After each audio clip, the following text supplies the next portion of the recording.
Hey, what's going on, guys? It's Brandon here from Roadrunner Sports, and I'm back to talk about the Saucony Kinvara 11. So I've been running in this shoe for about 30 miles, and I've got some thoughts on it, some things I like and some things I would change. So I'm going to let you know what you need to know before you buy this shoe. A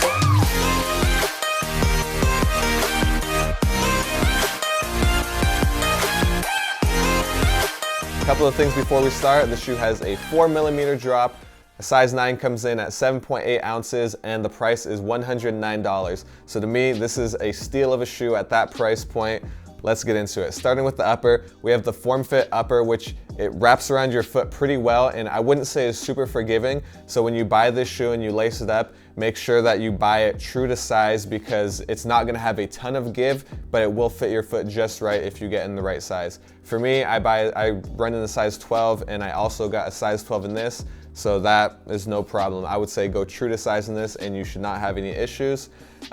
Sticking with the upper, in the back we have a heel counter that was risen slightly to wrap onto your Achilles a little bit more. You're not gonna have any of that heel slippage. And to add on to that, you see this band here that goes around. So the FORMFIT upper, as you can see, it's pretty loose and fluid. And obviously as the heel counter stiffens up, this band serves as like one continuous wrap around your heel, which kind of enforces that hug on there. So when you're lacing in and you're really tightening down these laces, it's gonna help with securing to your heel. So you're not gonna have any heel slippage in this shoe. If you do, I mean, I don't know, you need to get some right size shoes for yourself. One thing I would say about the heel is that when you're lacing these shoes on, make sure to just, loosen them up a little bit. When I first got these shoes, I was really excited to put them on, and I just tried slipping right in, and I pulled this back, and I heard you see there's a lot of stitching here. I heard some of the stitching tear, so definitely make sure to loosen them up at first and get your foot in. If you just try to ram your way in, like I said, the Achilles does grip really well, and I was kind of stretching to the max to get my shoe in. So just something to be aware of, no knock on the performance of the shoe there. And with the upper here, as you can see, we also have a tongue that is attached on both sides. So that just helps with the lockdown there. And it has that breathable and moisture wicking material all throughout. It's a pretty thin tongue, so I like thin tongues. They lay flat, to go with the flat lay laces. It just gives you a really secure fit without kind of feeling bulky. I know sometimes with rounder laces, it can just feel like there's a lot of stuff going on the top of the shoe, and it gives you a sleek feel and a sleek look as well.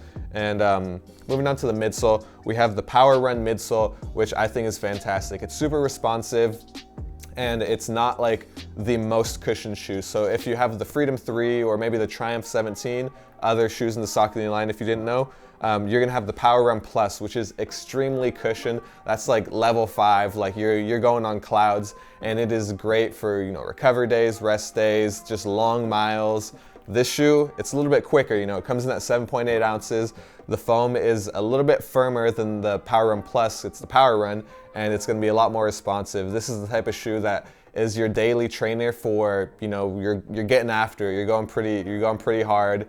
Or when you're really pushing yourself to go on those long miles. The shoe is great for a marathon distance, half marathon distance. This is the perfect shoe for going distance.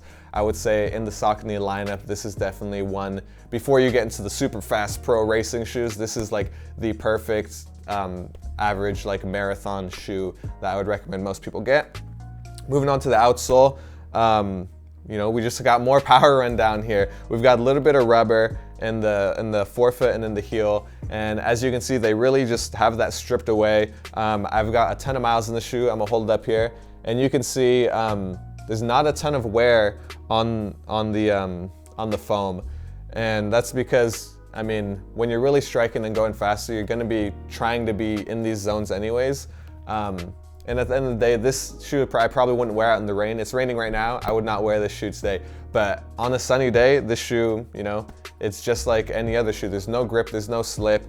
But when you do need to pivot and you need to go somewhere and you need to slow down, you have the rubber to help you do that.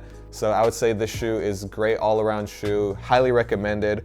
Other things for my runs in this shoe, I do really like how it just feels on the top of the foot. It doesn't feel like it, how do I say? I guess when you go on longer miles, sometimes your foot might swell up a little bit, you don't even know it, and your shoe's a little bit tighter at the end of your run than it is at the beginning. this shoe kind of falls in that lineup too, where it doesn't get too tight. Like I said, you want to get the shoe, it runs true to size, and it's gonna secure your foot in really nicely.